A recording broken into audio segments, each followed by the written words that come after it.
Here's a question we get often. Why does my sink fill with water when the dishwasher's on? And it's pretty simple. Underneath your sink, the dishwasher line ties into your plumbing.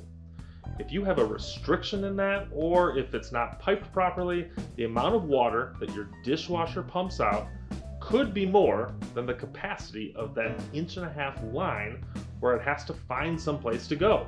So it would come out your sink or into your sink.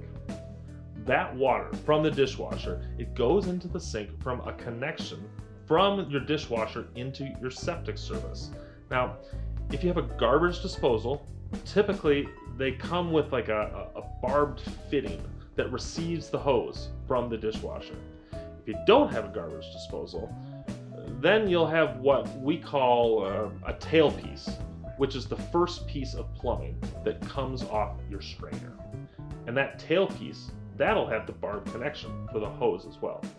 Basically, if any of this is clogged, your garbage disposal is jammed, or even if your dishwasher's drain is obstructed, well, you're going to have this issue.